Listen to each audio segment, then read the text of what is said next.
अब जल्दी ही लोकसभा और राज्यसभा की सीटों में बड़ा बदलाव होने वाला है। तो अभी लोकसभा की सीटें हैं 545 और राज्यसभा की सीटें हैं 250, जो लास्ट 1976 में डिसाइड हुई थी। अब इतने विवादों के बाद नई संसद बनकर तैयार हो चुकी है और इसमें कुर्सियों की संख्या को बढ़ा दिया गया है, विच मीन्स मोर सीट्स। लेकिन इस पर नॉर्थ इंडिया और साउथ इंडिया के बीच एक बार फिर से सियासी जंग क्यों शुरू हो गई है। अब देखिए, संविधान के हिसाब से परिसीमन होना है 2026 में, जिसका मतलब है जनसंख्या के आधार पर राज्यसभा और लोकसभा की सीटों में बदलाव करना। अब क्योंकि साउथ की पॉपुलेशन कम है और नॉर्थ की पॉपुलेशन ज्यादा है, तो कैलकुलेशंस के हिसाब से नॉर्थ की सीटें साउथ के मुकाबले दोगुनी हो जाएंगी और इसका फायदा बीजेपी को मिल सकता है। तो आखिर ये परिसीमन है क्या? अगर परिसीमन होता है तो कितनी सीटें बढ़ेंगी? इतिहास और संविधान क्या कहता है? क्यों अब तक 1976 के बाद से आज तक परिसीमन नहीं हो पाया है? दक्षिण भारत और उत्तर भारत में ये जंग क्या है, समझ लीजिए रिमझिम के इन 5 पॉइंट्स। अब पहला है कि ये परिसीमन होता क्या है। देखिए, परिसीमन का मतलब है डिलिमिटेशन, यानी किसी भी देश में आबादी के हिसाब से एक सीमा तय करना, एक बाउंड्री तय करना, जिसे हम कॉन्स्टिट्यूएंसी या निर्वाचन क्षेत्र कहते हैं। इसमें यह तय होता है कि एक सांसद कितने लोगों को रिप्रेजेंट कर सकता है। परिसीमन ये तय करता है कि एक सांसद कितने लोगों को रिप्रेजेंट कर सकता है। अभी संविधान में इसकी लिमिट है हर 10 लाख लोगों पर एक सांसद। इस हिसाब से लोकसभा और राज्यसभा सीटों का नंबर डिसाइड होता है। सीमा तय करने का ये काम परिसीमन आयोग करता है और हर जनगणना के बाद परिसीमन कराया जाता है। ये राष्ट्रपति द्वारा कराया जाता है और किसी भी कोर्ट में परिसीमन को चैलेंज नहीं किया जा सकता। अब तक देश में 4 बार परिसीमन आयोग का गठन हो चुका है, साल 1952, साल 1963, साल 1973 और साल 2002 में।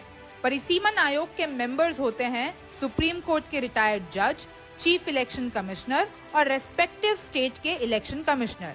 भारत में आखिरी परिसीमन का आधार है 1971 की जनगणना और 1976 में ये फैसला लिया गया कि लोकसभा सीटों की लिमिट होगी 550 और राज्यसभा सीटों की लिमिट होगी 250। अभी लोकसभा की 545 सीटों में से 543 को चुना जाता है और 2 सांसद मनोनीत होते हैं। अब देश में नई सदन बन गई है, जिसमें लोकसभा में बैठने की सीटें हैं 888 और राज्यसभा में बैठने की सीटें हैं 384। मतलब ये कि अब जल्द ही सीटों की संख्या में बदलाव होने वाला है, जिसको ध्यान में रखते हुए नए संसद को बनाया गया है, क्योंकि पुरानी संसद में बैठने की जगह कम थी। इस बात का जिक्र पीएम मोदी भी कर चुके हैं। अब दूसरा है कि 1976 के बाद से अब तक परिसीमन हो क्यों नहीं पाया है? क्यों अभी तक हमारी लोकसभा और राज्यसभा की सीटें उसी आंकड़े पर चल रही हैं, जबकि 2011 में फिर से जनगणना हो चुकी है और अब क्यों 2026 में ही ये परिसीमन होना है? समझ लीजिए इस पॉइंट में। 1971 में जनगणना हुई, उस वक्त पीएम थी इंदिरा गांधी। 1976 में बना परिसीमन आयोग, हर 10 लाख आबादी पर एक कॉन्स्टिट्यूएंसी बनाई गई। फाइनल आंकड़ा आया 545 लोकसभा सीटों का।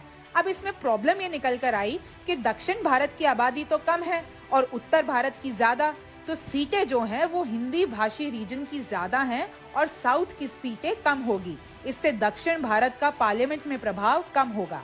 इस मसले पर इंदिरा गांधी ने पॉपुलेशन कंट्रोल के सख्त आदेश दे दिए। 2001 तक परिसीमन पर रोक लगा दी और इमरजेंसी के दौरान संविधान में संशोधन कर दिया। मकसद था कि नॉर्थ और साउथ की पॉपुलेशन में बैलेंस आ जाए और फिर नई तरीके से सीटें डिसाइड हो, ताकि दोनों क्षेत्रों का संसद में प्रभाव बराबर हो। इतने सालों में नसबंदियां भी हुई, भ्रष्टाचार भी हुआ, चोरी छुपे पॉपुलेशन कंट्रोल पर पानी भी फिरा, पर स्थिति वैसी की वैसी ही रही। दक्षिण भारत में आबादी कम और उत्तर भारत में आबादी ज्यादा। तो 2001 में एक बार फिर से परिसीमन पर 2026 तक रोक लगा दी गई और संविधान में संशोधन कर दिया गया। उस वक्त पीएम थे अटल बिहारी वाजपेयी। मकसद वही था कि 2026 तक आबादी बैलेंस हो जाए। अगर अब 2026 में परिसीमन होता है तो उसका आधार 2011 की जनगणना होगी, क्योंकि अब तक 2021 में होने वाली जनगणना हो नहीं पाई है और अगर मोदी सरकार 2026 से पहले जनगणना करा देती है तो आधार बदल जाएगा। ये भी हो सकता है कि 2026 का परिसीमन और आगे पोस्टपोन हो जाए। अब तीसरा है कि अब अगर परिसीमन होता है 2026 में तो कितनी सीटें बढ़ेंगी। अब देखिए 2011 की अगर जनगणना देखी जाए तो उस वक्त आबादी है 121 करोड़ और 1971 में थी 54 करोड़। इस ग्राफिक से समझिए आप।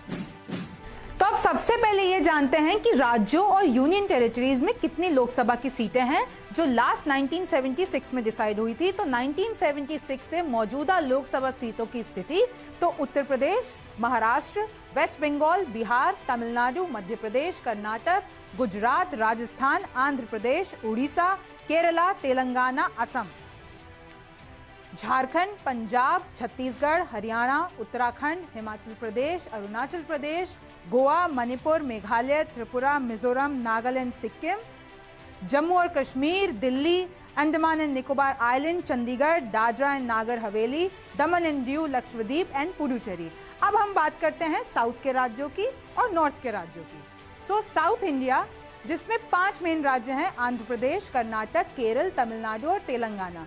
तो मौजूदा सीटें आंध्र प्रदेश में है 25 और अगर परिसीमन होता है 2026 में तो अनुमानित सीटें होंगी 37। ऐसे ही कर्नाटक में मौजूदा 28, अनुमानित 45, केरल में 20, परिसीमन के बाद 24, तमिलनाडु में 39, परिसीमन के बाद 53 और तेलंगाना में 17, परिसीमन के बाद 25। मतलब परिसीमन के बाद 42% सीटों में इजाफा होगा।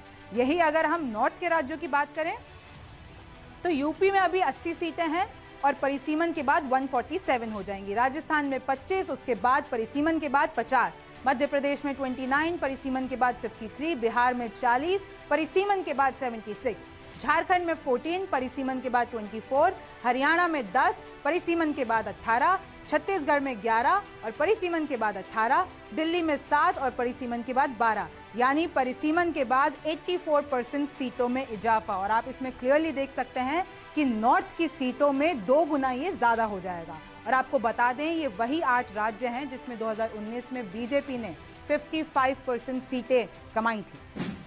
अब चौथा है कि ये नॉर्थ इंडिया और साउथ इंडिया के बीच में जंग क्यों है। अब देखिए नई संसद बनकर तैयार हुई, इसमें लोकसभा भवन में कुल कैपेसिटी है 888 लोगों की, 888 सांसदों की। अब इन कुर्सियों का कनेक्शन बीजेपी के लिए कैसे फायदेमंद है और ये दक्षिण भारत वाले और विपक्षी लोग इसके खिलाफ क्यों हैं, इससे समझिए। परिसीमन का फायदा काफी हद तक मोदी सरकार को होगा क्योंकि नॉर्थ के राज्यों में बीजेपी की पकड़ बहुत अच्छी है और साउथ में एक भी राज्य में बीजेपी की सरकार नहीं बची है। दरअसल 60 और 70 के दशक में सरकार ने जनसंख्या काबू करने पर जोर लगा रखा था। दक्षिण राज्य इस मामले में उत्तरी राज्यों से आगे निकले और दक्षिण ने पॉपुलेशन कंट्रोल तो कर ली, लेकिन इसी के साथ उनके हिस्से में लोकसभा सीटें भी कम आ गई। तो आप समझते हैं कि इससे बीजेपी को क्या फायदा होगा। तो परिसीमन के बाद जो अब लोकसभा में सीटें होंगी वो होगी 888 और बहुमत का आंकड़ा होगा 445।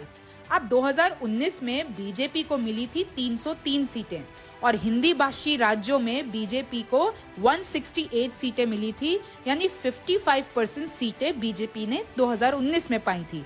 तो मान लीजिए परिसीमन के बाद बीजेपी 2019 का ही प्रदर्शन अगर दोहराती है तो हिंदी भाषी राज्यों में बीजेपी को 309 सीटें मिलेंगी, यानी बहुमत के लिए जरूरी सीटों में से करीब 70% सीटें बीजेपी 8 राज्यों से ही हासिल कर लेगी। अब वो 8 राज्य हैं उत्तर प्रदेश, राजस्थान, मध्य प्रदेश, बिहार, झारखंड, हरियाणा, छत्तीसगढ़ और दिल्ली। बीजेपी ने 2019 में गैर हिंदी राज्य गुजरात, महाराष्ट्र, पश्चिम बंगाल और कर्नाटक में जबरदस्त प्रदर्शन किया था। अगर वही प्रदर्शन बीजेपी परिसीमन के बाद भी दोहराती है तो गुजरात में 44, पश्चिम बंगाल में 28, कर्नाटक में 40 और महाराष्ट्र में 39 सीटें मिलेंगी। इसी तरह बीजेपी इन 12 राज्यों में ही बहुमत का आंकड़ा पार कर लेगी। अब पांचवा है कि इस पर कानून और संविधान क्या कहता है और बाकी दूसरे बड़े शहरों में लोकसभा और राज्यसभा की सीटों का क्या मामला है, इससे समझिए।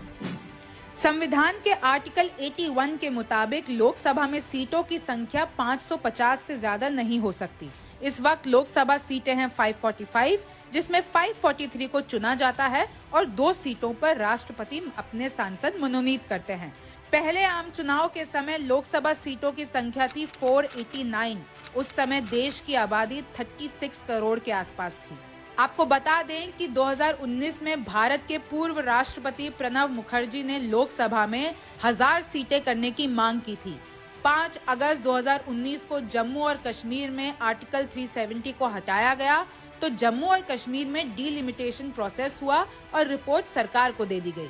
वैसे तो हर 10 लाख की आबादी पर एक सांसद होना चाहिए, लेकिन भारत में ऐसा है नहीं। लोकसभा और राज्यसभा दोनों सदनों को मिलाकर कुल 793 सांसद हैं। इस समय अनुमानित आबादी 138 करोड़ से ज्यादा है, लिहाजा हर 25.5 लाख आबादी पर एक सांसद है। जबकि देखा जाए तो आबादी के मामले में चीन और भारत में बहुत ज्यादा अंतर नहीं है, लेकिन वहाँ 4.5 लाख आबादी पर एक सांसद है। चीन में लगभग 3000 सांसद हैं। अमेरिका में भी दोनों सदनों को मिलाकर कुल 535 सांसद हैं और वहाँ 7 लाख आबादी पर एक सांसद है। यूके में एक सांसद के हिस्से में 1 लाख से भी कम आबादी है। अब सवाल ये है कि क्या परिसीमन का ये मुद्दा 2024 के चुनाव पर असर डालेगा? आप न्यूज़ 24 देखते रहिए। मैं हूं रिमझिम जेठानी, फिर मुलाकात होगी। नमस्कार, मैं हूं मानक गुप्ता। अगर आपको हमारा ये वीडियो पसंद आया हो तो इसे लाइक और शेयर जरूर करें और हाँ, हमें सब्सक्राइब और फॉलो करना ना भूलें ताकि आप देश और दुनिया की कोई खबर मिस ना करें। तो जुड़े रहिए हमारे साथ और देखते रहिए न्यूज़ 24।